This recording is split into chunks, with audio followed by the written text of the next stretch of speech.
I will never take for granted the importance of prayer. I am so grateful I'm alive today. I did not know how close I came to leaving this earth. My heart pump was only moving at 18%. And at that point, the doctor told me, you don't have a warning. It's just going to stop. And there's no coming back. God gave me another opportunity at life. And I intend to live it for Jesus Christ. I want to go down in my personal history as someone who loved and lived for Jesus Christ. Amen. And with that, I want to say some things that are important to me. I want to thank so many people very quickly, if I could.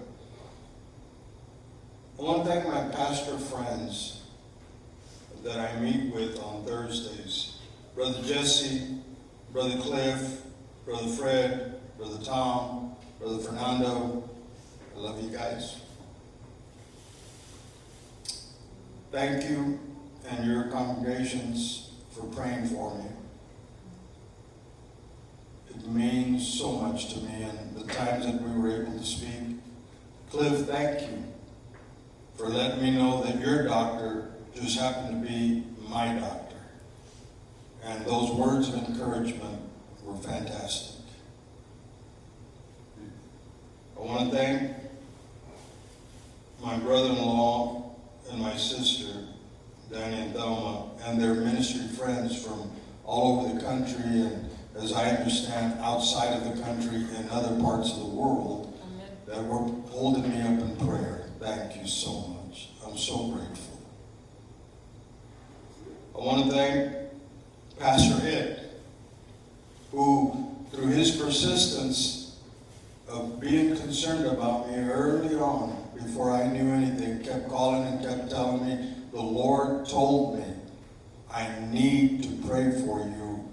You need to find out what's going on. Pastor Ed, thank you.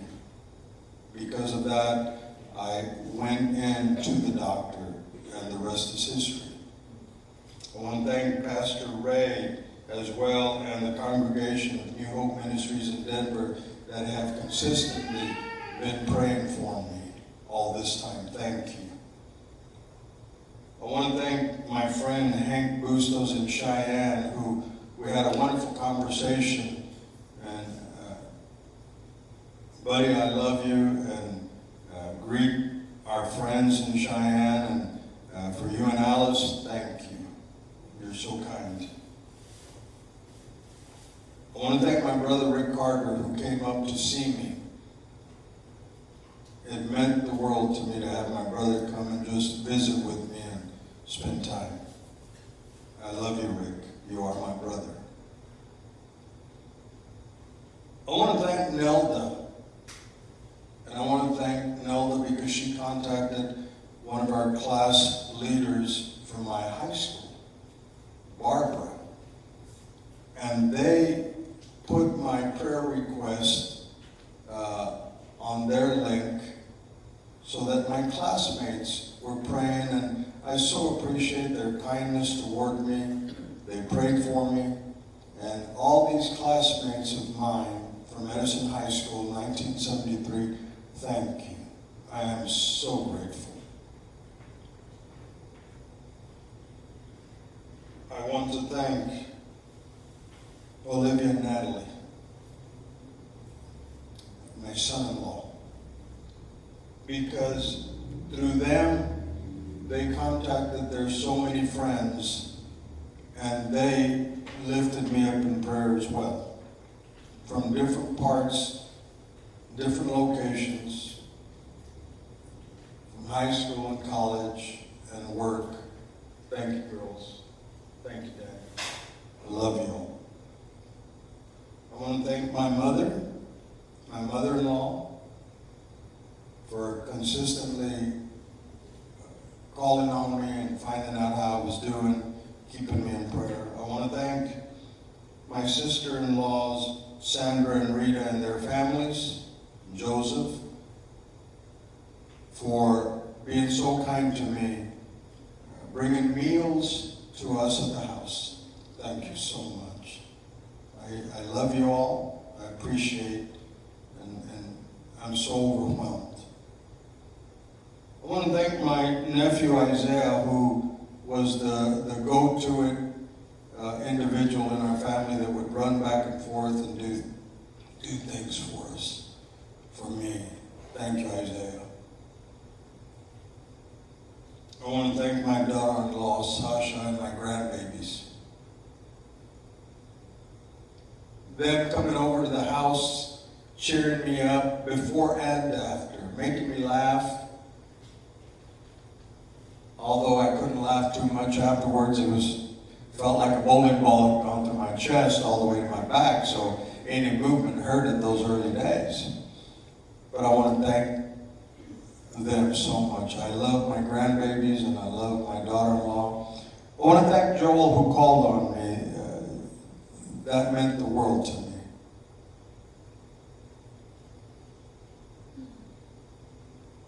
I want to thank my friends from the trade show. I want to thank VJ and Aruna Deswani and their family in Houston, who also shared with me. I want to thank my McAllen church family, of which some of us know them well. I want to thank Sister Vero and her congregation and family. I want to thank Raul and Petey and their family. They've been so kind to me over the years, and now they were so kind to me in keeping me in prayer. I want to thank, importantly to me, the leadership of this church. You all stepped up when I was unable to. I want to thank my leaders. That even through this snowstorm that affected Texas so greatly, you held the church together until I could get back here. The church was in great hands with my leaders.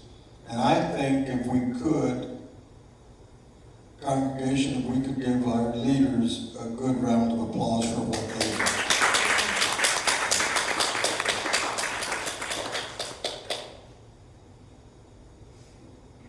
I want to thank all of you, the church that's here. Thank you. You don't know how much it means to me, but when you're in need, when you're in the situation that you can't move about, when you have a church family that you know, if anything, given the circumstances here that we're living in right now, you at least know that someone is praying. I'm so grateful. I'm so thankful for everything you all have done, for holding the church together, for being faithful, for being committed, and being committed to not only sustaining this ministry, but committed to the Lord that gives us the strength to do whatever we're going to do. Thank you to all my friends here. You are my friends and you are my family. Amen. You are the church. And I appreciate everything that has been done. I'm humbled by it. All the many prayers that were lifting me up through this time. I am grateful. And what I would say to you from the heart is, I love you all. Everyone that I've spoken to. I love you all. So many people. I'm so grateful. So I would finish with this. I understand now, in part, why I kept saying for over a year and months or a year and a half that I've got a feeling. Everything. It's going to be all right. Amen. I promised that I would be here to handle this memorial, and I told the Lord, don't let me let anybody down. I promised that I would be back on my feet quicker than what the doctors expected. And the Lord has allowed me that. I promised that the Lord would take care of you because I now know that He took care of me. And when I was in the hospital, I said, Lord, don't leave me alone. Send me somebody. So my leading doctor in the afternoons that took care of me, that would always come and visit every day, I thought he was the chaplain. No, he just happens to be a Christian who's a doctor. And all we did was talk a little bit about my condition and the rest of the time about the Bible. Amen. We quoted scriptures, we talked about different authors, and I thank that doctor so much. Amen. But this is what I gathered from that, as the song said. There's another one in the furnace. There's another one standing there. He didn't leave me alone, and He'll not leave you alone. God love you. God bless you.